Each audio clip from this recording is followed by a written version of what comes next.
Editorial Revisionismo y Geopolítica presenta la esperada obra Dominium Mundi, parte 2, de Samuel Cruz, que a través de una profunda investigación saca a la luz temas que por siglos se ocultaron al público, como el origen étnico de los errantes pelirrojos, tribu de la que descienden los temidos guerreros hunos, quienes lejos de ser un grupo independiente obedecían a los intereses de los comerciantes radanitas, instigadores de la guerra contra el Imperio Bizantino por parte del reino anticristiano de Himyar, liderado por miembros de la familia exilárquica que hicieron de su religión el motor de su geopolítica.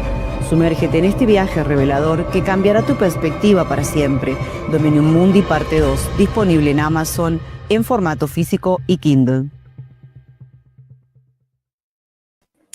Muy buenas a todos, bienvenidos a Revisionismo y Geopolítica. Como les había dicho en la mañana, que íbamos a estar acá en este programa especial con dos grandes amigos, Carlos de Voz Disidente y Francisco de Das Copernicus Syndrome.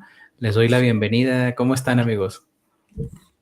Pues muy bien, Samuel. Buenas tardes ahí en Bolivia, buenas noches aquí, Francisco. Buenas noches, sí. Y bueno, vamos a hablar de comunismo, ¿no?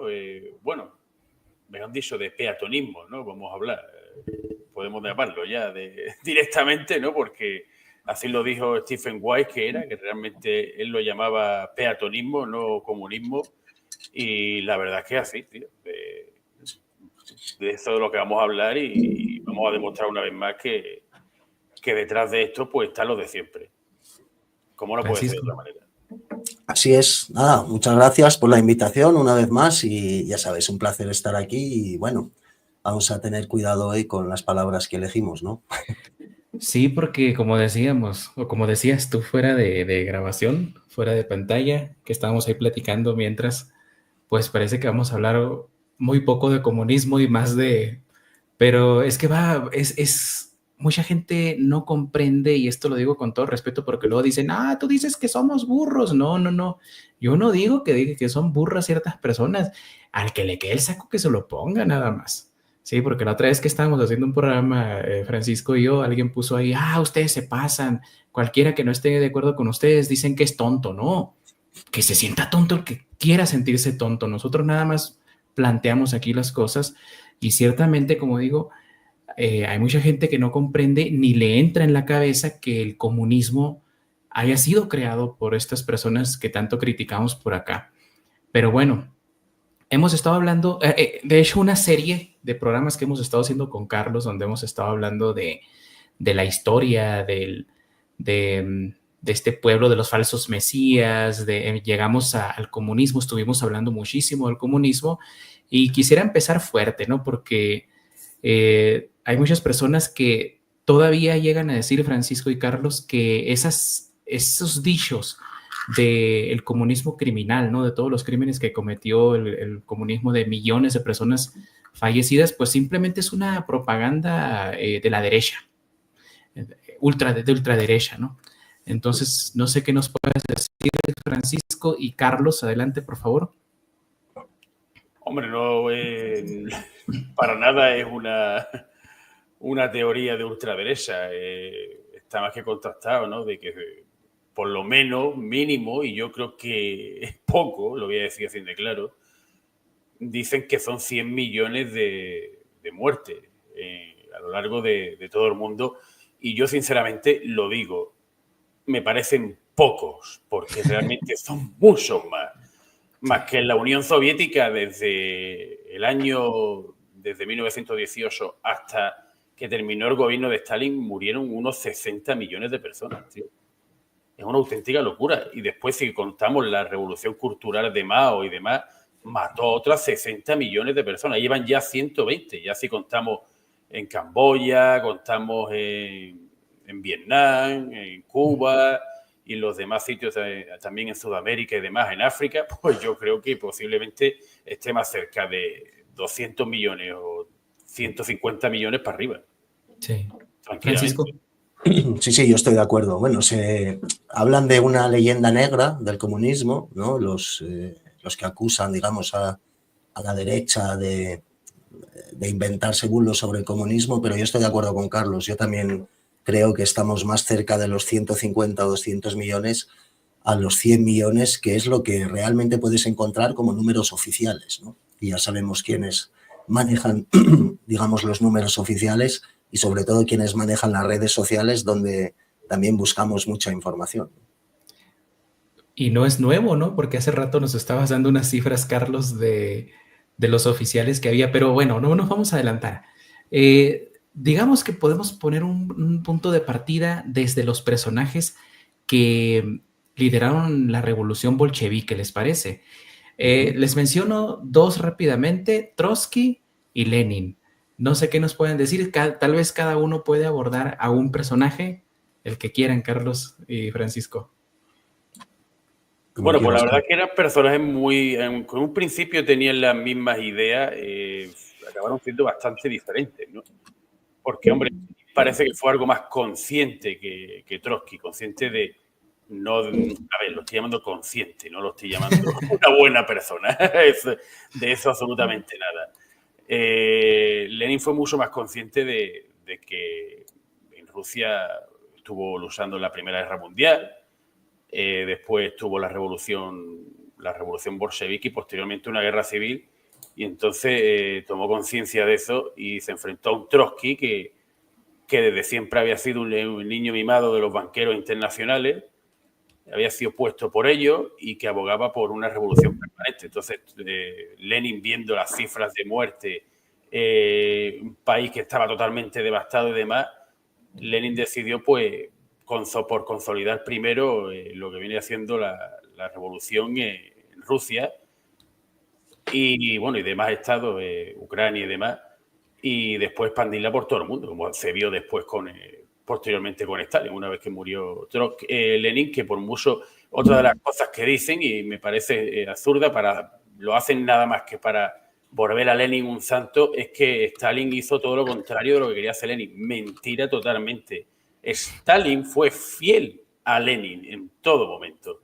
Hizo lo que Lenin quería hacer. Precisamente por eso acabó con Trotsky, porque Trotsky quería acabar con Lenin, incluso fue el que estuvo detrás del atentado contra Lenin.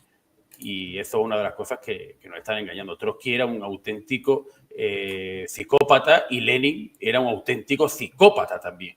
Y posteriormente Stalin también era un auténtico psicópata y eran personas totalmente que si tú lees, empiezas a analizarlos psicológicamente, eran personas totalmente antisociales, eran auténticos monstruos. Hay que decirlo así. Ahí están los Backstreet Boys, mira. Impresionante, tío. No sabía quién era peor de los tres, tío. Yo creo que yo me quedo con Trotsky. Trotsky era o sea, de todo. A ver, como el peor de los tres, ¿dices? Yo sí, lo creo que era el peor de los tres. Lo que pasa es que gracias a Dios bendito no pudo llevar a cabo todas las ideas que tuvo. Se le paró. Y al final acabaron los banqueros internacionales abandonándolo, porque... O sea, ¿tú crees, Carlos, antes de pasar contigo, Francisco, que la cosa hubiese sido peor si en efecto Trotsky hubiera quedado como heredero de Lenin? Por supuesto que sí, hubiera sido muchísimo peor que Stalin. Porque, a ver, dicen por ahí, no, dicen algunos, no, es que Lenin no era posavasos, no era de esta etnia de los posavasos, pero sí era su de hecho, su hermana, cuando se empezaron a llevar los pogromos, cuando ya gobernaba Stalin, le manda una carta a Stalin y le dice, haz público que él era de esta etnia para que la gente los respete un poquito más. Y Stalin le dijo, no, yo no voy a hacer público esto porque la imagen pública nuestra se nos va a venir abajo. Pero lo que tengo entendido es que Stalin no era, pero Lenin y Trotsky sí lo eran. Por supuesto, ¿no?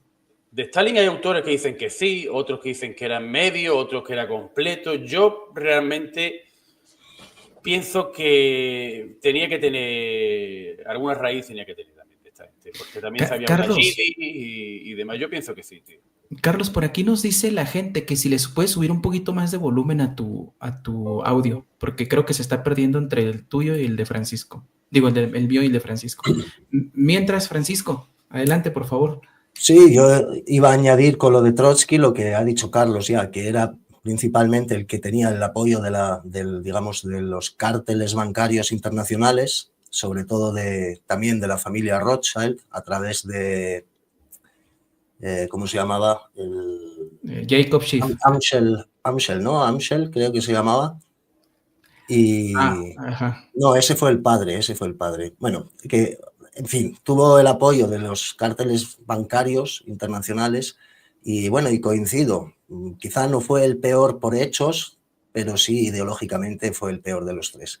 El peor por hechos seguramente que haya sido Stalin, obviamente, y bueno, a Lenin se le quiere sacar siempre de ahí, ¿no? Como diciendo que él verdaderamente tenía buenas intenciones y tal, y se cuenta la historia de que él fue a por los zares porque habían ajusticiado a su hermano y estas cosas, pero bueno, al final...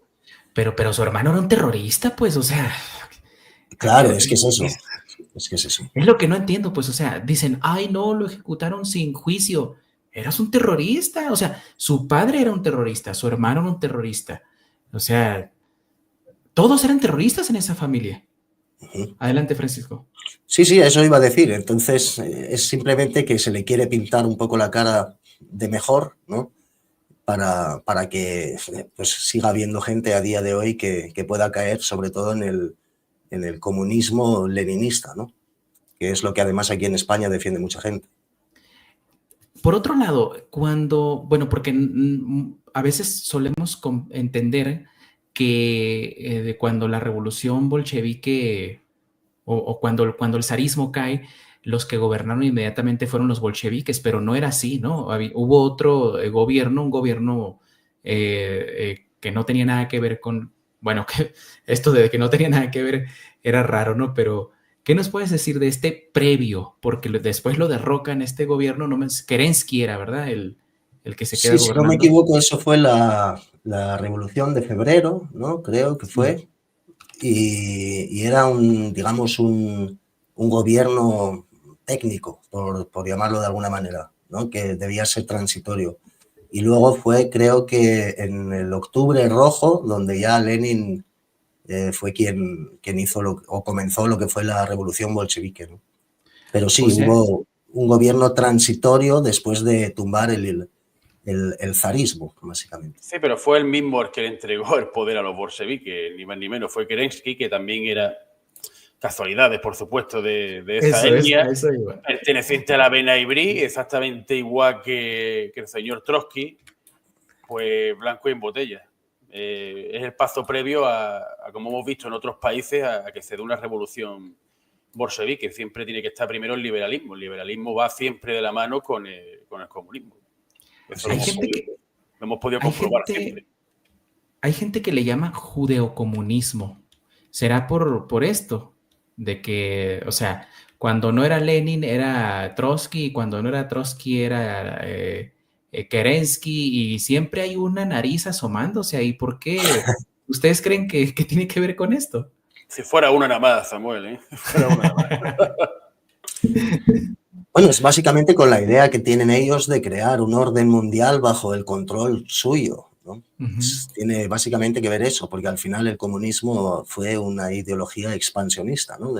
Es una ideología también de crear, digamos, un orden mundial. Entonces, como puede haber gente que no esté de acuerdo con eso, quizá los que fuesen los más adinerados, por decirlo de alguna manera, o gente que no crea en esta doctrina, pues entonces lo que hicieron también pues, fue crear la contraparte, la supuesta contraparte, que sería el liberalismo.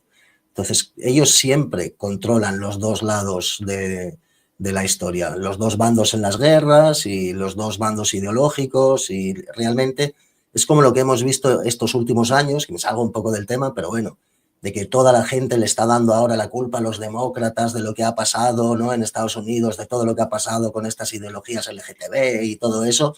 Y sin embargo, sabemos que están los mismos detrás, y eso en mis vídeos lo digo muchas veces, que los que están detrás ahora del nuevo gobierno, que son básicamente ellos mismos, ¿no? Entonces, es básicamente su forma de entender el mundo, de que tiene que haber un control mundial bajo siempre su dominio. Hablando de eso, Carlos, voy contigo. Cuando cae el ejército blanco, que era básicamente pues el ejército del zar, ¿verdad? uno de los funcionarios más importantes del zar resultaba Sergei Nilus, ¿no? Que trabajaba en la Rana, en la policía secreta zarista, pero curiosamente sus libros se prohíben dentro del comunismo como antirrevolucionarios. Sin embargo, cuando vemos sobre todo los protocolos de ya saben quién, ese libro se prohíbe, pero cuando nosotros leemos los protocolos de ya sabes quién, van dirigidos directamente a los falseadores de la cultura. ¿Por qué? Por eso pongo esta pregunta acá. ¿Por qué en la URSS la posesión de los libros de Sergei Nilus era castigada como propaganda antisoviética? ¿Acá no es ya suficiente prueba para decir que alguna nariz había por ahí? Hombre, por supuesto, y además no solo eso, es que había muchas más cosas, porque aparte Lenin prohibió directamente el antimecismo, lo prohibió como un acto antirrevolucionario, lo dijo así, directamente. Si tú eras antisemita, eras antirrevolucionario. Pues Miren, bueno, aquí, no sé. miren aquí lo que nos pone Reibach. Nuevo orden. Hostia, nuevo orden. Luego dice mucha gente, oh, Samuel, es que Samuel no se ve muy serio porque se ríe. ¿Cómo no me voy a reír pues con lo que pone? Pero es que vamos a ver, la risa es necesaria en estas cosas, tío. Claro. Así, Imagina, estuviéramos locos tienes todos. que reír. Nuevo orden nasal, tío. Es que es buenísimo. Al final nos reímos por no llorar, ¿no? Porque, Hombre, ya no, es que ya no nos queda otra, Francisco, que reírnos. Así es, así es. Entonces surge la otra pregunta, Francisco. La prohibición de estos libros, ¿acaso será por lo que hizo público el periodista Robert Wilton? Y ahí entramos en cifras, y ahí quiero que nos des los datos que nos estabas dando ahorita, Carlos, pero antes, Francisco, tú sabes que no sé si lo conozcas a este periodista, Robert Archibald Wilton, pero bueno. Sí, lo conozco de pasada, sí, tampoco Tampoco me voy a dar ahora de... No, está bien. Pero bueno, para los que no lo conozcan, tienen que conocerlo. Sus libros están por ahí en línea, los pueden descargar gratis. Publicó 2 libros, uno en 1918, en plena revolución, que se llama Russia's Agony, o la agonía de Rusia, y luego publicó otro que se llama en 1920, que se llama The Last Days of Romanovs, los últimos días de los Romanovs. Él era un periodista británico. No se puede decir que era muy prorruso, pero como estuvo ahí desde el caso Potemkin, el del acorazado, todos los desastres, la desastrosa guerra contra los japoneses que perdieron los rusos por el financiamiento que puso para los rusos este señor que vemos aquí, Yakov Schiff, que luego también, curiosamente, que trabajaba para los Rothschild, mete $200 millones en la revolución, y ¿saben cuánto le regresan? 600. O sea, eso fue un préstamo bancario directamente, ¿no?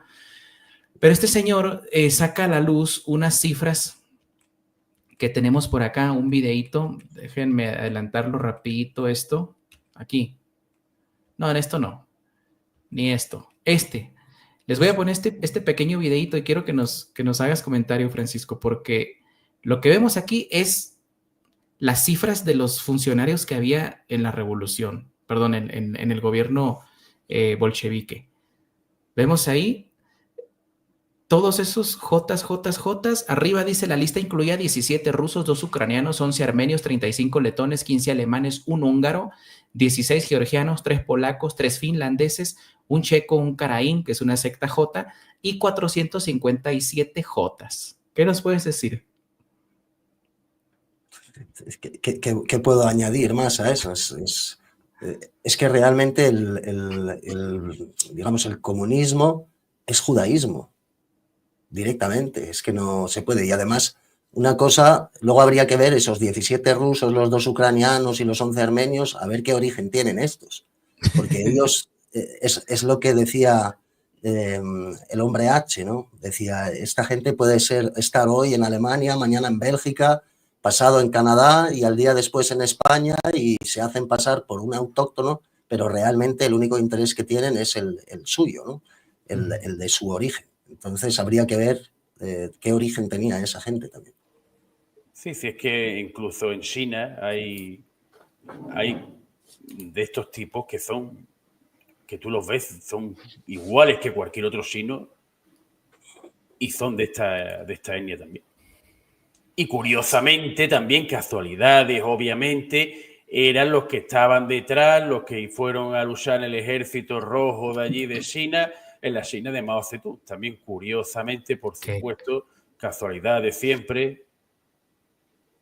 Luego también el que dirigía Corea, antes de que se separasen las dos Coreas, siempre se me olvida cómo se llamaba, su mujer también pertenecía a esta etnia y por lo que tengo entendido se decía que fue ella, ¿no?, la que, digamos, inició esa división del país. Y curioso porque estos jotas vienen precisamente, y esto lo tienes que saber tú, Samuel, bien, venían muchos de la ruta de la seda. Esa ruta que abrieron en aquella época que tú cuentas de los hunos, tío. Sí, pues es que cuando mencionas China, yo luego me acuerdo de lo que escribí acá recientemente en Dominion Mundi parte 2 sobre los Xiongnu, que una de las ramas de los Xiongnu, cuando entran en una guerra civil, ellos habitaban Mongolia básicamente, ¿no? Los Xiongnu. Una de ellas se va hacia el sur de China, pide permiso lloriquea pues los Xiongnu para entrar en China y se les asigna una zona, pero al cabo de unos años empiezan a proliferar en su natalidad y se empiezan a adueñar de los negocios, empiezan a desplazar a los chinos autóctonos de empresarios y finalmente, o sea, terminan, básicamente es la misma historia de José el Usurero Soñador. Esa básicamente. Y como demuestro en mi libro, los Xiongnu tenían raíces de los errantes pelirrojos. Y los errantes pelirrojos, a su vez, eran,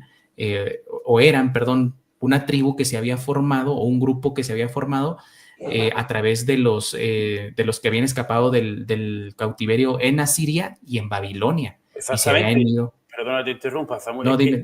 Precisamente venían de aquella zona e incluso de algunos dicen que llegaron incluso viniendo del norte, huyendo, porque los van echando de todos lados, del norte de la India, tío.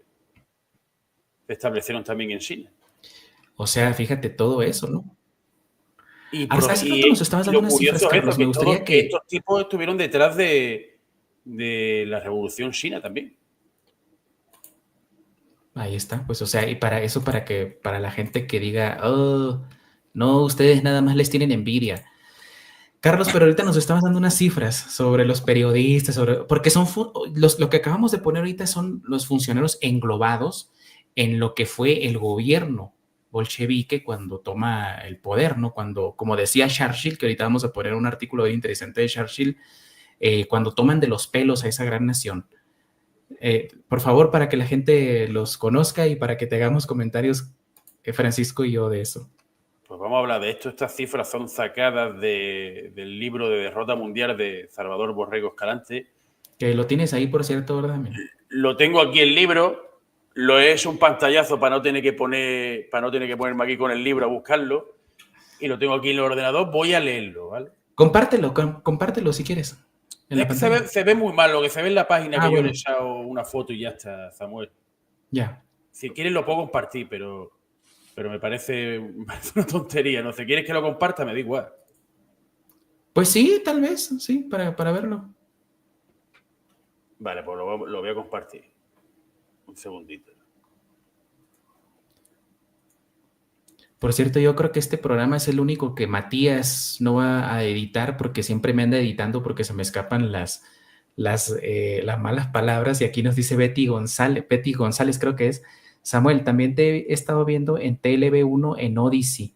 Y sí, Matías, le doy mucho trabajo porque de repente se me escapa una mala palabra y él tiene que estar cortando para que sea más presentable. Entonces aquí yo creo que este va a ser el único que no va a editar tanto. Adelante, Carlos. Mira, Consejo de Comisarios Populares. Estamos hablando del primer gobierno soviético. Había 22 funcionarios, pues 17 de ellos eran J, el 77%. Comisión de Guerra. Había 43, 33 eran J, 77%. Comisario de Asuntos Exteriores. 16 funcionarios, 13 eran J, 81%. Comisariado de Hacienda, 30 funcionarios había, 24 eran J, 80%. Comisariado de Gracia y Justicia, 30 funcionarios, 24 J, el 80%. Y vamos a proseguir. Comisariado de Instrucción Pública. Pues esto no se ve bien. 53, había 53 y 42 eran J. Comisariado de Socorros Sociales, había 6. ¿Y cuántos eran J? 6. Comisarios de Provincia, 23 funcionarios, 21 J, no 21. Y periodistas, dirigentes, que esto siempre se la da muy bien a esta gente, 41 funcionarios y adivinen, 41 J, 100%. Ah, no, es que ya quien diga que estamos basándonos en teoría de la conspiración, o sea, es historia directamente de lo que estamos hablando. Pues no sé, ya que Dios los bendiga. Yo no puedo hacer nada más. Ya pasé por esa etapa de estar discutiendo con gente que se arranca los ojos por sí mismos. Francisco, ¿qué puedes decir? Pues, ¿qué puedo decir? Al final Son casualidades que andaban por allí, Francisco. Son sí, casualidades. es siempre las mismas casualidades. Casualmente son siempre las mismas casualidades, pero bueno, al final ambas ideologías, digamos, han conseguido instalarse en diferentes países, al final están basadas en un materialismo e históricamente ellos pues, tienen creencias totalmente materialistas, ¿no? Porque mucha gente dice que les tenemos envidia porque son buenos hombres de negocio y que saben ellos crear riqueza, etcétera. Lo que nunca se les verá es trabajar, o sea, ni de albañil, ni de carpintero, ni de nada de eso. Y todo esto, que eso lo sabrás tú mejor que yo, viene básicamente, sobre todo en los países cristianos, porque la usura en nuestra cultura, en nuestra creencia, estaba penada. Era uno de los pecados capitales. Y sin embargo, ellos eso no lo tienen. Entonces, así consiguieron instalarse en diferentes culturas y así consiguieron amasar sus riquezas. Y al final, entre ellos, pues se van financiando porque saben que va a volver algo a cambio. Fíjate que eso que mencionas tú de la cultura, de lo griego, ¿no? De hecho, esto lo explico en mi libro Dominium Mundi parte 1, ¿no? Cómo la filosofía griega repudiaba, por ejemplo, la usura porque decían que algo inmaterial no podía tener las mismas cualidades que un ser vivo, o sea, no podía multiplicarse, era antinatural. Pero en la filosofía de los J, ellos como su filosofía y su espiritualidad, si se le puede llamar así, está alineada, o es lo mismo el dinero que Yahvé, pues. Ellos dicen que como el dinero fue creado por Yahvé directamente, o sea, ellos no dicen que lo creó el hombre, que lo creó el mismo, no sé, los pueblos, sino que Yahvé lo creó, ¿no? Entonces dicen que al ser una materia creada por Yahvé, pues cumple con las características de un ser vivo, es decir, multiplicarse entre ellas, crecer y multiplicarse. Entonces, por eso dicen la usura es válida. Eso lo repudiaban filósofos como Platón, como Aristóteles. Pero, sin embargo, sin embargo, Platón está considerado como el padre del comunismo, ¿no? Del protocomunismo. Por lo de la familia y todo eso es cierto, ¿no? Pero de todos modos lo repudiaba, ¿no? Sí, la usura sí. Decir antes de pasar a lo siguiente que este libro, que si no lo tienen, lo deben de tenerlo, léanlo, es una joya. Y obviamente habla mucho contra el comunismo, contra estos parásitos, pero yo creo que para mucha gente pues es antimesita, ¿no? Como dices tú, Carlos, este libro es antimesita. Entonces, para no hablar de Salvador Borrego, porque luego dicen que era un antimesita, y por ahí escuché a un tipo que decía que ¿qué no ves que te está engañando? En el propio apellido lo lleva Borrego, te quiere aborregar. O sea, una diarrea mental que sacó, que no hay por dónde justificarla, ¿no? Pero, ¿qué les parece si mejor vamos a esto? No podemos acusar a este señor, que si ustedes ven aquí el nombre, miren, voy a hacerlo un poquito más grande, Bueno, no me parece. Winston, ¿qué? Dice ahí Es Winston un héroe de Churchill. guerra, tío, un héroe de guerra, por Dios. Y luego bien amigo de ellos, ¿no? Bien amigo de ellos. ¿Cómo se llama este artículo que apareció en el año 1920 en The Illustrated Sunday Herald, en febrero 8 de 1920? Se llama Sionismos versus Bolchevismos. O sionismo contra bolchevismo. Una lucha por el alma del pueblo J. ¿Qué dice, por ejemplo, ahí? No sé si lo conocían muchachos, este artículo. No. Miren. Sí, yo lo conocí, lo estuvimos hablando en Pues, el último programa que hicimos. Aquí tengo algunas notas, mire, dice acá, les voy a leer una parte, ¿no? De la cuarta parte de Dominium Mundi, que ya la estoy trabajando. La tercera ya va, la cuarta, esto es para material de cuarto, ¿no? Dice... Samuel, vas por la cuarta ya, por Dios. Es que no paro, yo, amigo, no paro. Pero va, no me pongan los dientes largos, tío. No sé qué significa, dime. Los dientes largos es que me están diciendo algo que quiero, que me gusta, ¿sabes lo que te digo? Bueno, pues bueno, ni modo, ¿no? Pero sí, yo estoy trabajando muchísimo en esto. Obviamente, antes de publicar en la parte 3, quiero publicar uno de Kalergi. Ya les voy a estar hablando de ello, ¿no? Pero bueno, en esta parte dice lo siguiente. Es más, miren, para que vean que no soy malo, les voy a presentar parte del manuscrito, no todo. Aquí está, miren. De sobra es sabido que Churchill simpatizaba con la causa sionista. Sin embargo, un hecho poco conocido es que dicha simpatía tenía raíces muy profundas y mesiánicas que se remontaban hasta antes del inicio de su carrera política, cuando su padre, Lord Randolph Churchill, uno de los políticos británicos más influyentes de Inglaterra, forjó amistad con algunos prominentes personajes como Nathaniel Rothschild. Lord Randolph Churchill era presidente de la Cámara de los Comunes, secretario de Estado para la India y masón de alto grado. Tan ligada estaba la familia Churchill a los Rothschild que cuando Randolph murió en 1895, Winston, que tenía apenas 20 años, fue tomado bajo la protección de los Rothschild. El artículo en cuestión que estamos viendo por acá, que se los vuelvo a presentar, para quien quiera leerlo, que lo busque, lo va a encontrar directamente en YouTube, en Internet. No van a batallar mucho, no es aquí necesario navegar como todo un experto, un detective para encontrarlo. El artículo consta de 8 partes, una pequeña introducción y 7 temas que se titulan, fíjense los títulos, los J buenos y malos, Jotas nacionales, Jotas internacionales, Jotas terroristas, el protector de los Jotas, un hogar para los Jotas y el deber de los Jotas leales. Lo que me llama la atención aquí es lo de los judíos terroristas. Sí. ¿Cómo ven ustedes? Hombre, lo de los J terroristas, ahora que está de moda, ¿no? Los terrorismos islámicos, pues la verdad que en contra de los J, ¿no? Como se dice, pues para que vean, no me extraña absolutamente nada. Los que conocemos la historia, sabemos que esta gente son los mayores terroristas que ha habido a lo largo de la historia. De hecho, el nombre sicario viene de Sicari, precisamente de una facción de esta gente radical que se dedicaba a hacer actos terroristas en el antiguo Imperio Romano, allí en la zona en Jerusalén y Judea. ¿Vamos?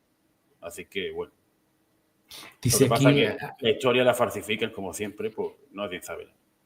Sí, es como cuando, después de la guerra, de la segunda, cuando empezaron a sacar a los Jotas, ¿no? De Reino Unido también, hubo unos barcos, unas naves que fueron hundidos, ¿no? También.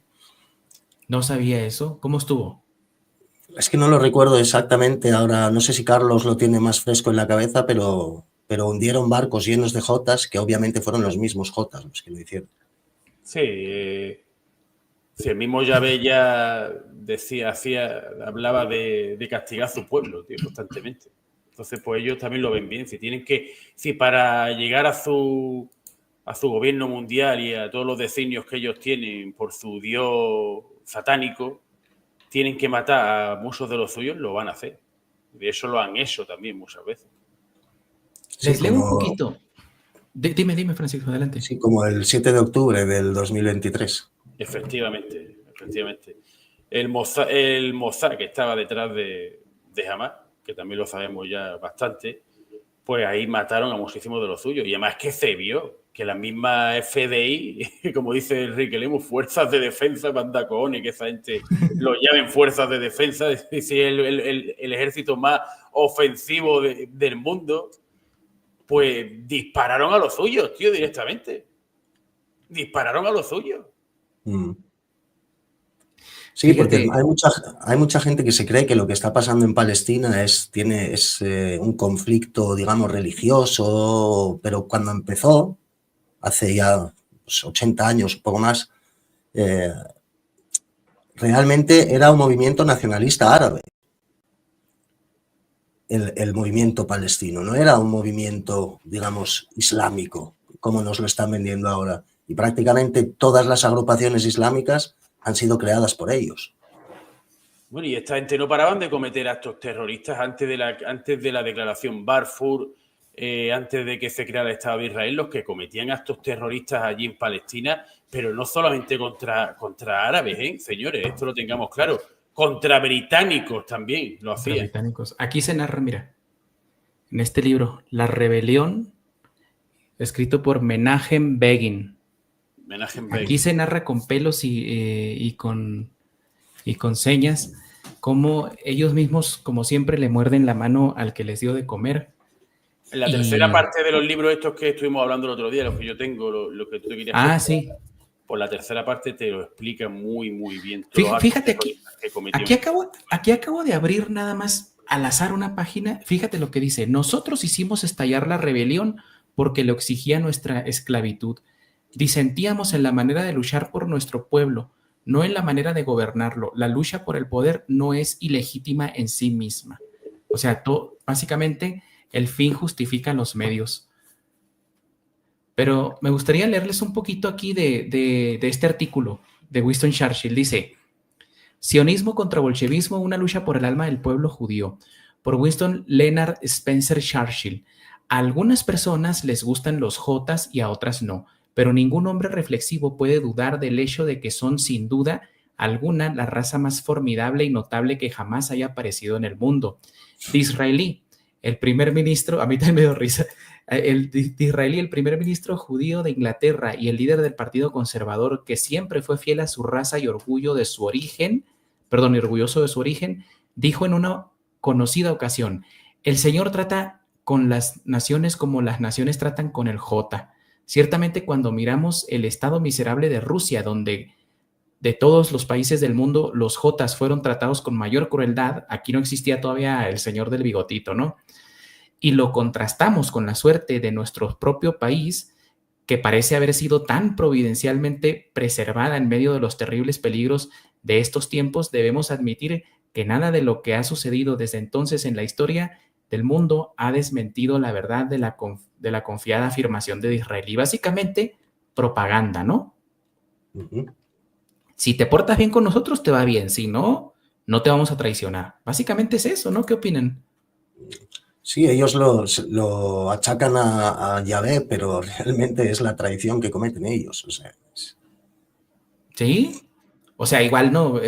Si vamos otra vez al episodio de Babilonia, perdón, de Egipto, cuando dicen los castigó Dios con las 7 plagas, y cuando uno se pone a analizarlos de una forma detenida e imparcial, te das cuenta que esos eran ataques terroristas.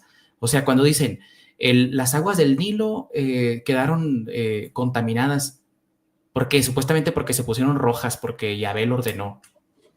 Algo le habían echado, son famosos por envenenar pozos, de hecho, también, ¿no? Sí. De hecho, en la ciudad de origen de mis padres, en Zaragoza, hay una historia del santo Dominguín, que fue un niño que era hijo de una señora ciega y que pedía en la calle, lo raptaron al niño, le hicieron pasar por la pasión, por lo mismo que hicieron pasar a Jesús, y después le quitaron la cabeza, para que me entiendas, y derramaron la sangre en el Ebro. En los pozos, sí, para envenenar. En la Segunda Guerra Mundial también fueron famosos por envenenar pozos, ¿no? Sí, en Austria también hay un pueblo que se llama, ahora no sé cómo se llama el pueblo, pero ahí hay una piedra J que se llama, no lo voy a decir en alemán porque es muy, específico, pero es la piedra J, donde también tenían el tío de un niño de 3 años, a cambio de oro, también les vendió a este niño y luego le hicieron pasar prácticamente por lo mismo de siempre y bueno, y esas historias se repiten una y otra vez a lo largo de toda la geografía, ¿no? Porque, bueno, les va eso. Y fíjate, a ti que te encantan los datos históricos, Carlos, bueno, a ti también, Francisco, ¿no? Pero resulta que porque lo hicieron en la Segunda Guerra Mundial, está probadísimo, ¿no? Pero lo justifican porque estaban luchando contra los malos malotes nazis hollywoodenses, ¿verdad? Pero resulta que también en la era medieval se supo que muchas de esas enfermedades y virus que eran pues desconocidas para la época fueron producidas por envenenamiento de pozos. O sea, la peste negra básicamente hay un indicio de que se produjo por el envenenamiento que provocaron estos señores de esta etnia de los pozos y de algunos ríos de agua que bebía la gente directamente. Acuérdense que antes ni siquiera la gente sabía de que se podía hervir y ya podía ser más pura el agua. La gente pensaba que simplemente porque circulaba por ahí por el Espíritu Santo era pues buena el agua. Sin embargo, había otras personas de las que estamos hablando. Dice por acá en un dato, Europa fue golpeada por varias olas de la peste negra y peste bubónica en los últimos años de la Edad Media. Las ciudades más pobladas fueron especialmente golpeadas por la enfermedad, con conteo de mortalidad de más alto del 50% de la población total. Algunos señalaron y persiguieron a los fulanos estos porque causaron el envenenamiento de las aguas y de los pozos. Es que esa es una de las 3 cosas por las que los echaban de los países. Que también esto parece, no se puede decir, es totalmente antisemita, pero vamos, todos los países coincidían en lo mismo. Había 3 cosas por las que echaban a estas personas. Número 1, la usura. Número 2, sacrificios, ya sabéis de qué tipo, que hacían sobre todo con niños. Y número 3, el envenenamiento de pozos. Era por eso por lo que lo echaran. Será conspiración también, será cosa de conspiranoicos, de nazis, pero coincidían todos los países en lo mismo. De hecho, aquí en España se les expulsó por eso y la gota de morbazo fue en lo del Santo Niño de la Guarda. Sí. Sí, es que en España ha habido varios casos. Y ahí en Aragón también hubo un caso muy gordo, aquí en España. Mira, ¿saben una cosa? A mí me ha sorprendido mucho, varias veces gratamente, un medio de comunicación que se llama ABC, que creo que es español, que aquí me está diciendo que tengo que pagar para continuar. Entonces, por ejemplo, aquí he visto uno que se llama La mentira de las pastillas de jabón. He visto otro que habla también contra, pues de repente sacan, no sé qué línea tengan, francamente, pero dice acá la crueldad del batallón secreto de los J que querían asesinar a 6 millones de alemanes. Y aquí menciona esto. Aquí menciona lo del envenenamiento de los pozos de agua. O sea, es algo probado totalmente. Sí, lo hicieron en varios puntos de la Segunda Guerra Mundial. Y querían matar a millones de personas. Eso lo he escuchado yo, esa historia, tío. Y vuelve a llamar la atención, Francisco, que una vez más esas frases que a veces relacionamos mucho por las películas hollywoodenses, pues con los malos malotes hollywoodenses nazis, que eran, pues, digamos, la cifra 6 millones, la palabra solución final, pues que realmente las únicas pruebas documentales donde se ha dicho han sido fuentes de estas personas. Por ejemplo, el libro, ¿cómo se llama? Germany Must Perish, donde publica antes en Estados Unidos entre a la Segunda Guerra Mundial, y este fue el tipo que habló primero de una mentada solución final, ¿no? ¿Qué nos puedes decir, Francisco? Mientras yo busco el libro para mostrárselo a la gente. Es que yo el libro ese no lo he leído, entonces tampoco es que te pueda decir demasiado de esto. Quizá Carlos pueda deleitarnos con más información. Pero que hablaban de una solución final, ¿está hablando de lo de los alemanes con la supuesta solución final, o que ellos hablaban de una solución final con es que no lo he escuchado bien lo que ha dicho Samuel lo último.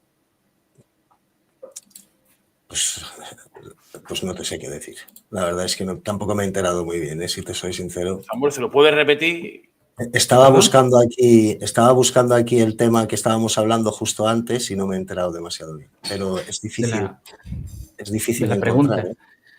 No, pues que te mencionaba que, a ver, mira, tú le vas a entender, ¿verdad? El título. Voy, un momento, que no te tengo en pantalla. Sí, Alemania debe ser destruida. Bueno, en inglés se titula Germany Must Perish. Te preguntaba hace rato que es curioso que ¿Es el de las Kaufman, cifras... el de Kaufman, Samuel? El de Kaufman, sí, el de Kaufman, pero la portada, haz de cuenta que este libro yo lo mandé a hacer porque no lo encontraba. Lo mandé a hacer y no encontré la otra portada o simplemente no me gustó, no me acuerdo, me gustó más esta en alemán. Así sirve que pasaba más desapercibido. Pero ahí dice Germany Must Perish también. Este era el que decía de castrar a todos los alemanes químicamente. Castrar al 50% de los hombres y al 40% de las mujeres y que en un lapso de 2 generaciones, es decir, 50 años, iba a desaparecer esa raza. Era la solución final. Y a eso iba la pregunta contigo, Francisco, que resulta curioso que las únicas fuentes textuales donde se pueden encontrar estas cifras o estos cacareados motes, ¿no? Como los 6 millones, como la solución final, pues se encuentren nada más en fuentes hebreas, no tanto en alemanas. Sí, y en fuentes hebreas y también en muchos... sí, bueno, que al final son fuentes hebreas también. En muchos periódicos americanos, estadounidenses, ya hacia finales del siglo XIX también solían pedir, sobre todo, préstamos sin interés para el pueblo ¿no? Para el pueblo J, porque siempre, una y otra vez, se repite el número de los 6 millones, ¿no? De que corren peligro, primero en Rusia, luego en Centro Europa, luego incluso en el mismo Estados Unidos, etcétera. Entonces es realmente un número que manejan ellos siempre. Aparte cabalista, ¿no? He intentado buscar sobre este número, pero aún no he llegado a entender el porqué de este número. Fíjate que ahorita no estamos hablando mucho de este libro, pero ya que lo vi ahí en mi aparador, se me hizo interesante mostrárselo a la gente, porque realmente es una joya del libro. Este que tenemos acá, del el señor Henry Ford. Un grande. El J Internacional. Es una maravilla de libro, realmente. Tiene una letra bien pequeñita tiene la letra, pero se lee tan fácil, es un libro tan sencillo de leer, tan ilustrativo, que no ha pasado de moda y se publicó en el año 1920 el libro. Además, Henry Ford también tenía una línea editorial, creo, donde también trataba prácticamente este tema también. Y de hecho a Henry Ford lo llevaron a juicio también y varias veces. Tuvo problemas gordos, sí. Cuenta del libro y de sus comentarios, pero claro, él mejor que nadie, que era un hombre, un magnate, ¿no? del automovilismo, ¿no? Sabía de sobra lo que había ahí. Si una persona más, vamos, ¿qué persona más te puede hablar de todo el tema de la usura, la especulación y demás de esta gente que una persona que está viviendo eso precisamente en Estados Unidos y que él mismo es un multimillonario también? Así es. ¿Sabes? Está rodeado con ellos, seguro, claro. Ahorita que hablamos de Henry Ford, me viene a la mente que resulta que obviamente ustedes van a conocer el nombre de Samuel Untermaier, ¿no? De este super abogado. Les voy a poner una imagen a las personas que nos están viendo para que sepan quién es, porque precisamente estoy preparando una conferencia donde estoy hablando de cómo el sionismo se penetró en el cristianismo a través de la Biblia de Darby y la Biblia de Scofield. Y resulta que hay un hilo conductor que demuestra que Samuel Untermaier era un tipo que ganaba $100 millones perdón, $100,000 al año, que era una barbaridad de dinero. Y resulta que este señor que tenía ingentes cantidades de dinero estaba conectado con la creación de la Reserva Federal, a pesar de que no aparece en las listas, pero sí aparece como el gran saboteador a ver, si quieren un héroe de la época, no sigan a ningún payaso como Donald Trump, sigan a los que tratan más mal. Charles Lindbergh, no hablo del aviador, más bien de su padre, del padre, que igual se llamaba Charles Lindbergh. Y resulta que Samuel Untermaier, que lo vemos aquí en pantalla, lo voy a poner, fue el que se encargó de sabotear el intento de Charles Lindbergh de frenar a la Reserva Federal, ¿sí? Como todos, bueno, muchos saben la historia de todos estos personajes que estamos viendo aquí, ¿verdad? La cuestión está en, a ver, yo me adelanté, voy a quitarlo aquí, déjenme. Por cierto, Charles Lindbergh, su hijo, fue un asesinato ritual, lo que hicieron. El de su hijo, por supuesto, y ahí estuvieron involucrados. Un bebé, tío, es una auténtica pasada, tío. Sí, el bebé Lindbergh. Busquen el documental y siempre van a encontrar que él fue el responsable, por irresponsable precisamente. Hijo, pero en realidad a este señor lo amenazaron y a su esposa. Lo amenazaron de hacerle todo absolutamente si no sacrificaba. Bueno, no lo sacrificó él, se lo sacrificaron, ¿no? Pero ahí estuvieron involucrados. Samuel Untermaier, estuvo involucrado el gobernador de Nueva York que se llamaba Fiorello LaGuardia, que era un italiano muy anti Benito y anti Adolf, y todos estos le secuestraron al hijo. Es una barbaridad realmente lo que le hicieron. Pero bueno, fíjense, todo esto, este señor, aquí lo vemos, miren, esta es la comisión Pucho, se llamaba. ¿Por qué? Porque el director era Arsène Paulin Pucho, ¿no? ¿Qué vemos en esta imagen? Todos estos son los hombres que estaban supuestamente investigando la ilegalidad de la Reserva Federal. ¿Quién se convirtió en presidente?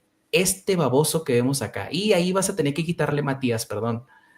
Este señor que vemos aquí, ¿quién es? Pues es Samuel Untermaier. Sí, es el único que tiene la nariz un poco peculiar de todos ellos. Pero de todos modos, aunque no sean estos tipos, o sea, estaban pagados por ellos. Sí. Bueno, es que eso lo necesitan. Si al final, si no hubiese traidores internos, todo el juego que ellos quieren jugar no llevaría a nada. No llevaría a nada. Al final es lo un deficiente mental como Woodrow Wilson, de presidente del gobierno, y que hicieron con él exactamente lo que quisieron. Lo sobornaron, lo engañaron, hicieron con él auténticas barbaridades con ese hombre. Pero fíjate ahí, ahora estamos hablando de Woodrow Wilson, ¿verdad? Yo creo que estamos abarcando varios temas y eso es lo bonito de platicar con personas que saben de historia. Claro, que al final es lo que quiero decir, que Woodrow Wilson firmaba lo que le pusieran, aunque estuviera arruinando a su país. ¿Pero por qué? O sea, aparte de haber sufrido los ictus cerebrales que sufrió, que como les digo, era de cuenta Joe Biden. Sin embargo, ¿cómo ha pasado la historia? Como el mejor presidente de la historia. Pero resulta que este señor, y miren, aquí voy a aprovechar para darles un adelanto, durante su época, antes de ser político, tuvo una prolífica carrera como maestro en la Princeton University. Llegó a ser director y tuvo un amorío con Mary Peck, que la vemos acá. Esta era su amante, pero era esposa de un compañero suyo en esta universidad. Y resulta que cuando empieza a hacer política, apoyado por Samuel Untermaier y Bernard Baruch y otros, yo creo que la campaña pues estaba medio jodidona, ¿no? El otro también, o sea, consistía en enseñar sus dientes podridos, ¿no? Después al tipo le dijeron, no sonrías, güey. Por eso aparece serio todo el tiempo, pero así aparecía todo el tiempo con los dientes así, ¿no? Resulta que cuando llega a la Casa Blanca en 1913, 9 meses antes de que se creara la Reserva Federal, le llega Samuel Untermaier a visitarlo y él lo recibió muy bien a la Casa Blanca. Pero luego ya después de la alegría viene la tormenta, porque le dijo Samuel Untermaier que Mary Peck debía $40,000 al banco y los necesitaba. Eso equivale más o menos, por aquí lo tengo, a $1,285,332.71 de 2025. No lo tenía el dinero Woodrow Wilson, pero Samuel Untermaier le dice, mira, tú se lo tienes que pagar porque resulta que ella me contrató a mí. ¿Tú crees que esa señora que no tenía ni cómo pagar ese dinero iba a poder contratar a este superabogado? Claro que no. El tipo se enteró. No, la señora tenía unas cartas donde se decían cosas pornográficas y le dice, si no quieres que hagamos públicas estas cartas, págale. Y le dijo el otro, pues no puedo pagar porque no tengo ese dinero. No te preocupes, yo y Bernard Baruch lo tenemos el dinero. de buena gana te lo vamos a prestar, pero tienes que nombrar como juez de la Corte Suprema a Luis Brandeis. Y este Luis Brandeis fue el que se encargó de conectarse con los británicos para meter a Estados Unidos en la Primera Guerra Mundial. O sea, se fijan cómo todo se conecta. Y además es un modus operandi que utilizan prácticamente con todos los políticos. Con todos los políticos, sí. Sí. El hecho de... La historia de Woodrow Wilson, esta historia que ha contado Samuel, es muy buena saberla porque te das cuenta de cómo actúan con todos los políticos, porque lo hacen así. Y por eso realmente solo los más degenerados pueden llegar a tener puestos importantes en política. Efectivamente. No tenemos más que pensar. Mira, primero que se me viene a la cabeza después de escuchar esta historia, de cuando me leí esta historia, fue en el libro este también, Samuel, te das cuenta, el primero que se me vino a la cabeza fue el Bill Clinton de los cojones, tío. Claro. Otro, igual, eso es. Y Donald Trump lo mismo. Donald Trump igual, lo mismo, o sea... Donald Trump lo mismo. A Donald Trump lo llevaron a juicio también porque tenía relaciones con 2 chicas menores, una de ellas tenía 12 años. De hecho, ahí se pueden encontrar, digamos, ¿cómo se dice? El protocolo de ese juicio, donde no voy a entrar ahora en detalle, pero es una auténtica aberración lo que le hacía a estas crías. Y una de ellas, como he dicho, tenía 12 años, ¿no? Entonces, al final, ellos van colocando siempre a este tipo de gente. Por eso se repite tantas veces de que esta gente haga estas cosas, porque solo eligen a estos. Pero llevan haciendo esto desde tiempo inmemorial, ¿no? Coño, desde José, tío. Sí. José el usurero soñador, tío. Sí, el usurero soñador, sí. Pero...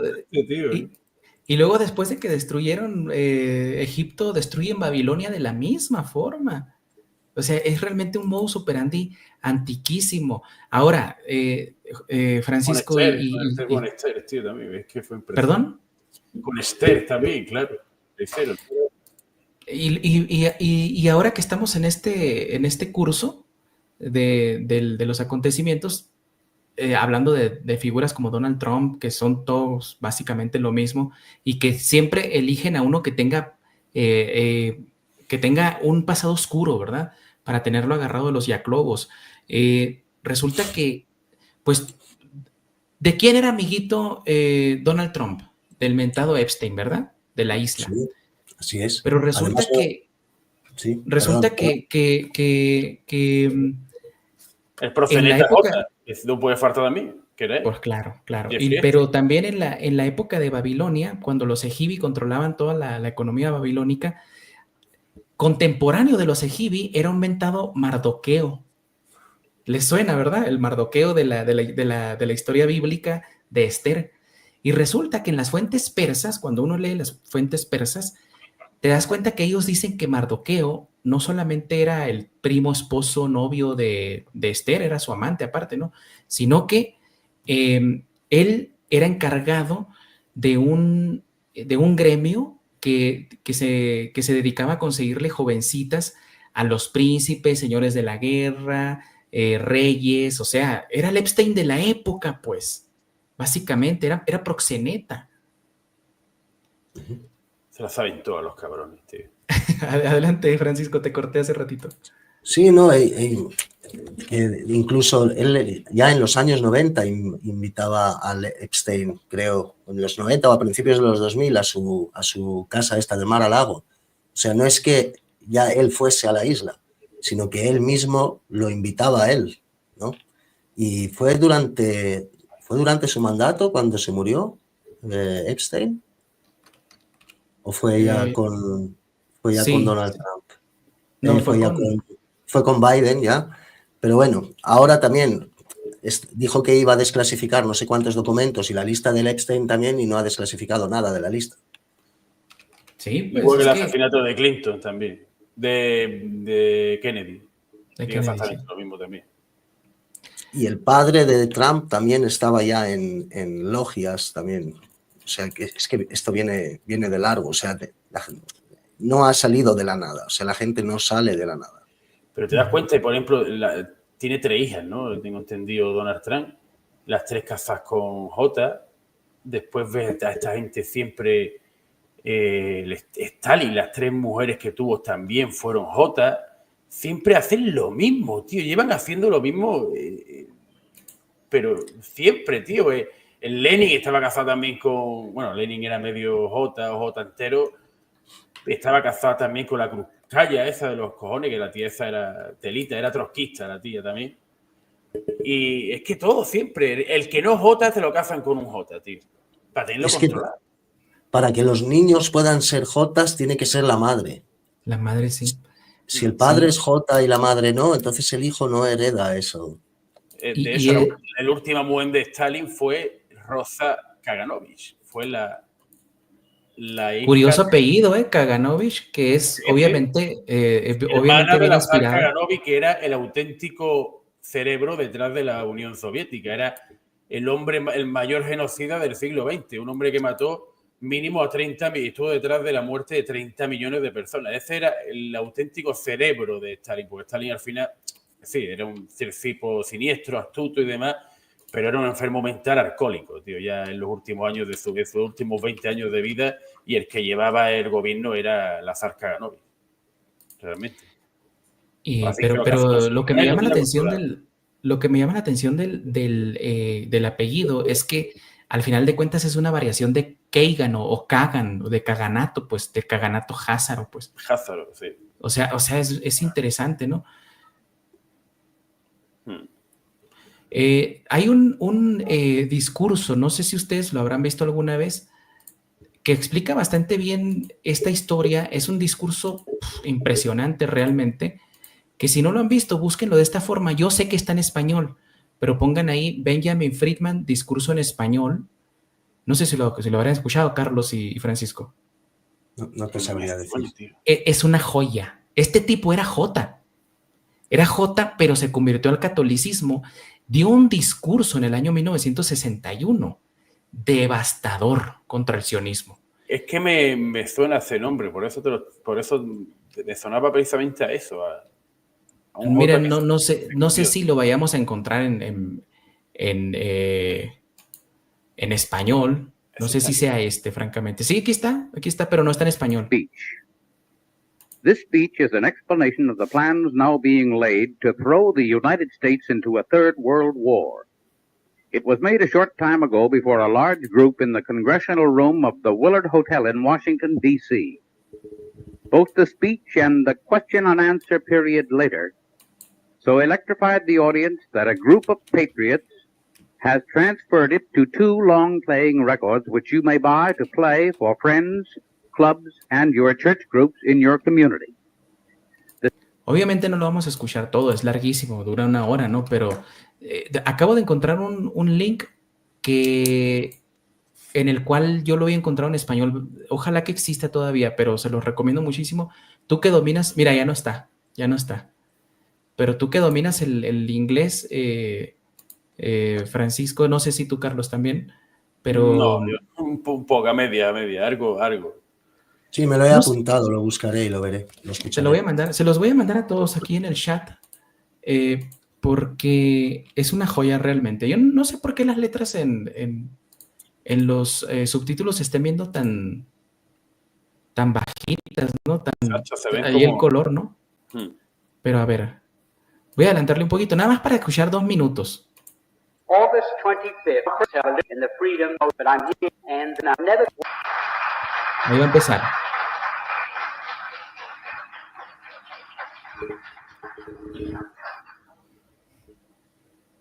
What I intend to tell you tonight is something that you have never been able to learn from any other source.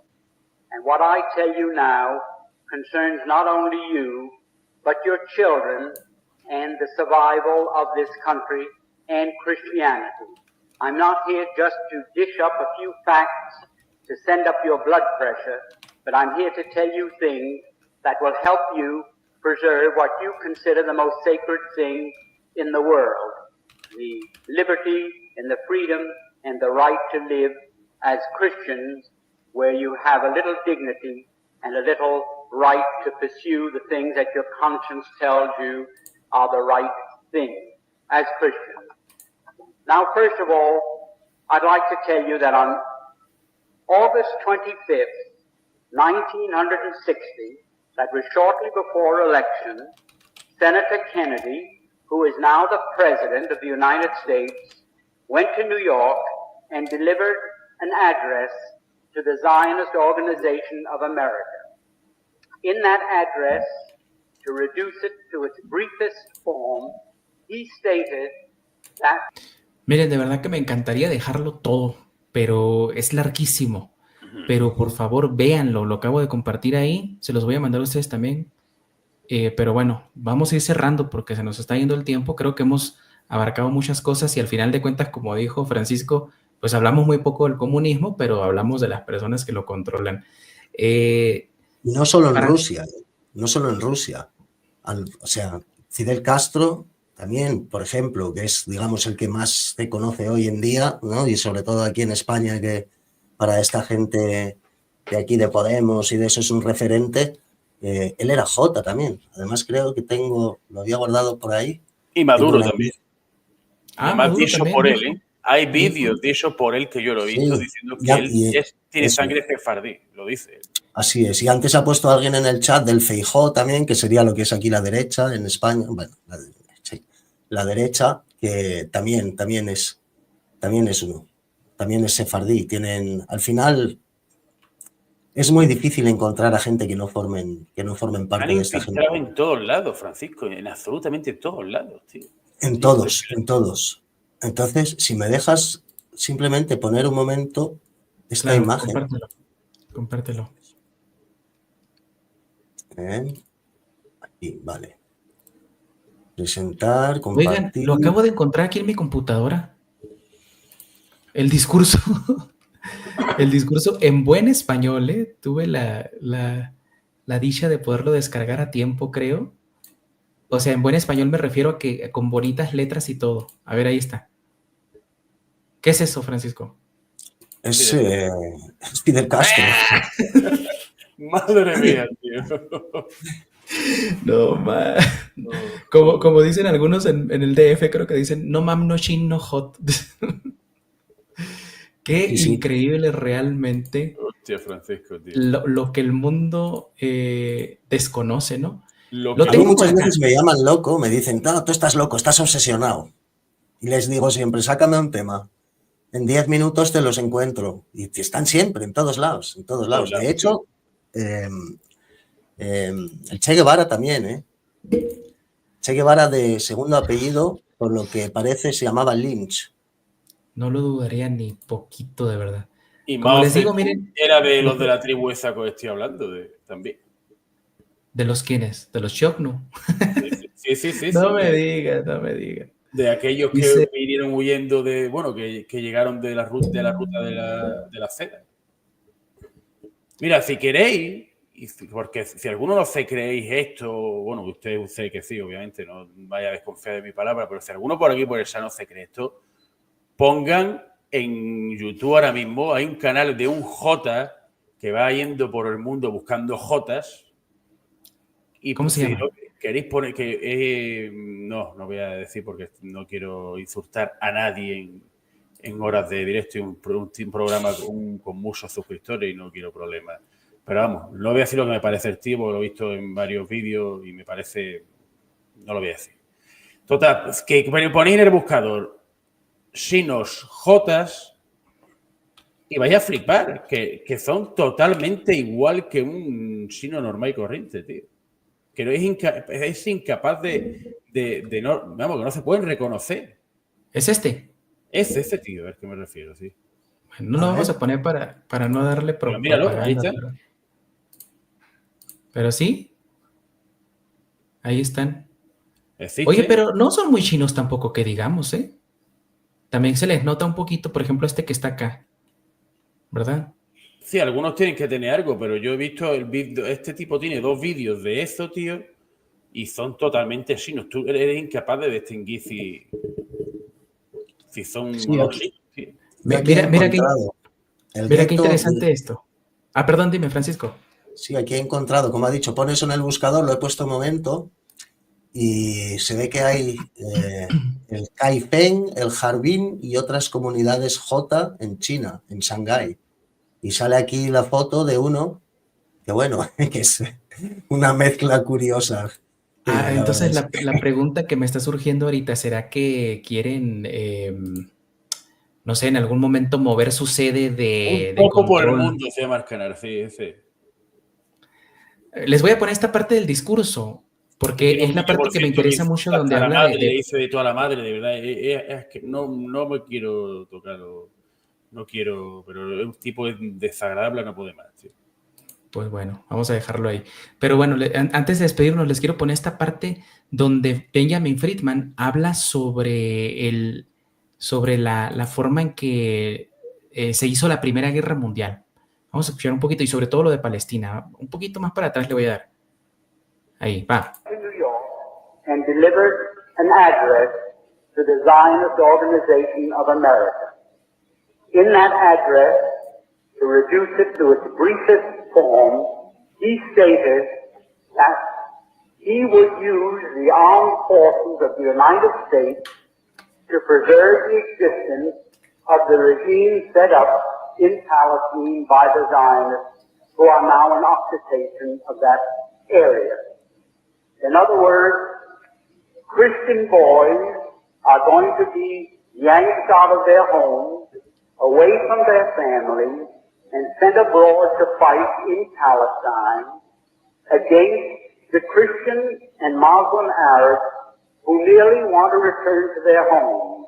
And these Christian boys are going to be asked to shoot to kill these innocent people who only want to follow out 15 resolutions passed by United Nations in the last 12 years, calling upon the Zionists to allow these people to return to their homes.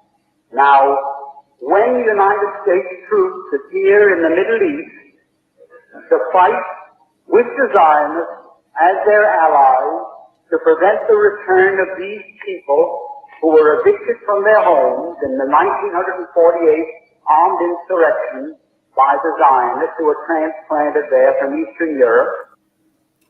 Vamos a dejarlo ahí. Les prometo que lo voy a subir en este momento a mi canal de revisionismo y geopolítica, pero en Rumble. Vayan a Rumble, suscríbanse. Yo no sabía que ya hay una aplicación de Rumble, se la pueden descargar igual en su celular. Así se llama Rumble directamente, y busquen igual como revisionismo y geopolítica. Pero bueno, para cerrar, Francisco y Carlos, por favor. Bueno, al final, pues eso, lo que hemos dicho al principio, ¿no? Hemos hablado poco, los primeros minutos de comunismo, y al final hemos hablado más de esta gente, pero es que es hablar de lo mismo, o sea, hablar de una cosa es hablar de la otra, ¿no? Y como cualquiera podrá comprobar, en cualquier país donde se haya aplicado esta ideología, esta doctrina, siempre han estado ellos detrás. Quizá no tan evidentemente como en Rusia, sí, como en Rusia, como en la Unión Soviética, pero básicamente es una ideología suya, que va de la mano de ellos, creada por ellos. De hecho, al padre, digamos, del comunismo moderno, que se le considera Karl Marx era J también.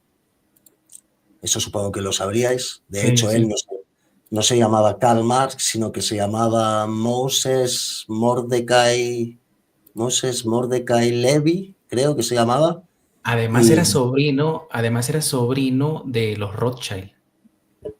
O sea, era pariente de Rothschild también. Eso no lo sabía yo. Eso no lo sabía yo. Pariente Rothschild. Y bueno, Engels creo que no era, que fue quien le estuvo financiando durante tiempo, pero bueno, incluso... Creo que sí, ¿no? Samuel, Engels también era J. No sé, francamente. Me parece que sí. Bueno, pero y detrás de ellos estábamos CG, que ese era el padre, vamos, era la conexión entre el sionismo y el comunismo. Sí, al final es... ¿cuántos años hace que existe el sionismo? 150, más o menos, 170. Sin embargo, sí, el modus operandi de ellos existe desde hace mucho más tiempo. Entonces Es es como una que distracción más. Ahora lo llaman así, dentro de 50 años lo llamarán de otra manera y siempre tienen una forma de camuflarse, ¿no? has Porque leído un libro, o si no sé si lo conozcan, ¿no? Pero que se llama Der Bolschewismus from Moses to Lenin, algo así. O sea, no, supuestamente es un libro que recoge los diálogos entre el señor Ashe, como dices tú, y Dietrich Eckart, que están hablando del bolchevismo, no sé cómo se dice en Sí, alemán, el bolchevismo de Moisés a Lenin. ese he leído yo trozos de ese libro, tío. Algún trozo he leído yo de ese libro en PDF. ¿Eh? Sí, sí. Y me gusta porque lo empieza a definir no como tal, como comunismo, ¿no? Pero en Dominium Mundi yo muestro cómo la liturgia o el plan de Yahvé para el mundo es netamente comunista y no es de ahora, ¿no? Como dices tú, Francisco, es antiquísimo este plan. Son como una conversación privada que tuvieron entre ellos dos, entre el del bigotito. Sí. El bigotito. El del bigotito, sí, exactamente. Carlos, ¿qué nos puedes decir ya para despedirnos, Carlos? Bueno, que pues como ha dicho Francisco, venimos a hablar de comunismo y al fin hablamos de eso, pero bueno, realmente yo lo he dicho desde un principio, Stephen Weil lo llamaba directamente al comunismo, lo llamaba de eso, entonces hemos hablado al final de comunismo también, hemos hablado todo el tiempo de comunismo realmente. Pues para Stephen Weil comunismo era jotaísmo, así que hemos estado hablando de comunismo todo el tiempo. Al final hablar de la doctrina tampoco interesa. Lo que interesa es saber quiénes estaban detrás y saber cuáles han sido las consecuencias. No, pero está bien. Hemos hecho un enfoque también, si nos damos cuenta, hemos hecho un enfoque hemos traído lo que fue aquellos tiempos del comunismo soviético y demás, y después lo hemos traído también un poco a la actualidad, ¿no? Lo que hemos estado hablando ya de último, más o menos, también. Y eso es bueno, esos son los paralelismos buenos que hay que hacer, para que vea la gente que todo esto es un modus operandi, es ver cómo en la actualidad estamos exactamente igual, sino que cambian algunos conceptos y demás. Ahora mismo pues tenemos más el marxismo cultural, que viene haciendo pues lo mismo, pero de enfrentar, en vez de a las distintas clases, enfrentar pues al hombre con la mujer, y todas estas basuras que están haciendo también ahora, pero al final es la misma idea, es dividir y ellos pues expropiar, que es lo que llevan haciendo todo el tiempo. Su Dios les dijo que tienen que hacerse con todos los recursos de la tierra, que tienen que tener de esclavos a todos los que no sean como ellos y realmente lo que están haciendo. Y sobre todo a los cristianos. O sea, cuando uno va a ver una y otra vez, los que más sufren, digamos, las consecuencias de cualquier doctrina de esta gente son siempre los cristianos. En la Segunda Gran Guerra creo que fueron 57 millones de cristianos en total los que perdieron la vida, ¿no? Mira, quiero compartir esto, Samuel. Esto me lo ha pasado un amigo mío de aquí, de mi pueblo, hoy, que quedamos y hablamos de estas cosas. Estamos haciendo aquí un grupito más o menos de gente que... Y me ha parecido muy interesante cuando me pasa esto y digo, mira, esto lo vi a leer esta noche en un programa. Esto lo dijo un rabino. No sé si lo conoces, yo no lo conocía este rabino. Pero bueno, el tema del derramamiento de sangre causado por esta guerra innecesaria continuó durante otros 2 años. Rusia fue totalmente destruida y se creó un problema insoluble en Oriente Medio. Como señaló proféticamente el rabino Reischor en 1859, las guerras son la cosecha de los jotas, pues con ellas exterminamos a los cristianos y nos hacemos con su oro. Ya hemos matado a 100 millones. Arrastraremos a los cristianos a más guerra, explotando su orgullo nacional y su estupidez. Entonces se masacrarán unos a otros, haciendo más espacios para nuestra gente. ¿No es lo que están haciendo? Exacto. Pregunto, ¿eh? Exacto. Y les voy a leer esta partecita del artículo de Churchill. Dice acá, el sionismo ya se ha convertido en un factor en las convulsiones políticas de Rusia. El sionismo, no habla del comunismo. Como una poderosa influencia en competencia en los círculos bolcheviques con el sistema comunista internacional. O sea, lo que está diciendo acá es que dentro de los grupos bolcheviques se estaba peleando entre si el comunismo o el sionismo iban a dirigir Rusia, ¿sí? Nada podría ser más significativo que la furia con la que Trotsky ha atacado a los sionistas en general y el doctor Weizmann en particular.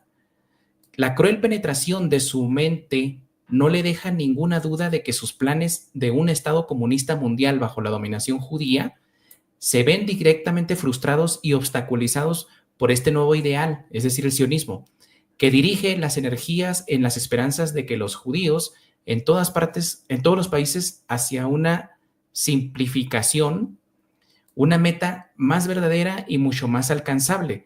La lucha que ahora está comenzando entre los sionistas y bolcheviques es poco menos que una lucha por el alma del pueblo judío. Al buen entendedor, pocas palabras, yo creo. Mis amigos, muchísimas gracias por estar acá. Les agradezco mucho, Francisco, Carlos, ha sido un placer. Los dejo que se vayan a dormir porque ya son las 12 y algo en sus tierras. Así que simplemente palabras de despedida. Estás muteado, Carlos. Sí, no se te oye.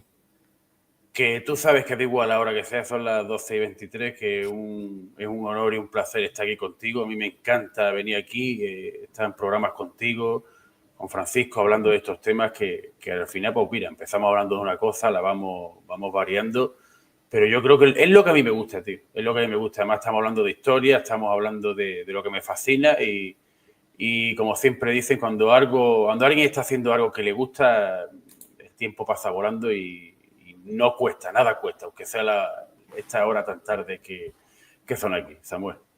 Pues muchas gracias. Francisco, adelante, por favor. Así es, lo mismo digo, cuando uno está a gusto, pues el tiempo la verdad es que se vuelve irrelevante, ¿no? Ni notas qué pasa, ni nada. Lo mismo que Carlos, agradecerte mucho, siempre es un placer estar aquí en tu canal y bueno, y creo que llevándolo así como una conversación, ¿no? Donde además se te van ocurriendo cosas sobre la marcha, ¿no? Siempre también creo que es más entretenido también para la gente que si les estuviésemos aquí soltando parrafadas doctrinales y cosas del estilo. Entonces espero que le haya gustado a todo el mundo y nada, un saludo también para todos los seguidores de tu canal y lo dicho, es un placer estar aquí una vez más. Pues muchísimas gracias, pero no creo que le haya gustado a todo el mundo, ¿eh? No, eso sí. Siempre pues tenemos por acá. A los que no haya gustado les tengo que decir una cosa. Amenazamos con volver. Eso, qué bueno. Muchísimas gracias, pues, Francisco y Carlos. Hasta luego. Buenas noches. Buenas madrugadas para ustedes. Hasta luego. Buenas noches. Hasta luego. Buenas noches. Editorial Revisionismo y Geopolítica presenta la esperada obra Dominium Mundi, parte 2, de Samuel Cruz, que a través de una profunda investigación saca a la luz temas que por siglos se ocultaron al público, como el origen étnico de los errantes pelirrojos, tribu de la que descienden los temidos guerreros hunos, quienes lejos de ser un grupo independiente obedecían a los intereses de los comerciantes rabanitas, instigadores de la guerra contra el Imperio Bizantino por parte del reino anticristiano de Hinjar, liderado por miembros de la familia exilárquica que hicieron de su religión el motor de su geopolítica. Sumérgete en este viaje revelador que cambiará tu perspectiva para siempre. Dominium Mundi parte 2, disponible en Amazon en formato físico y Kindle. Editorial Revisionismo y Geopolítica presenta Los sumos sacerdotes del dinero, la historia de la banca de Sumeria a Roma, tercera obra de Samuel Cruz, donde expone magistralmente el nacimiento de las prácticas bancarias en los templos sumerios y babilónicos, cuyos sacerdotes, más que dedicarse a cuestiones religiosas, realizaban operaciones financieras como hoy en día lo hacen los banqueros modernos. El autor revela el modus operandi de las antiguas familias Egibi y Murayu, que gracias a su poder económico tomaron el control de la política babilónica y conspiraban para derrocar y colocar reyes a su conveniencia, mientras provocaban el empobrecimiento de las clases menos favorecidas. Los sumos sacerdotes del dinero, disponible en Amazon en formato físico y Kindle.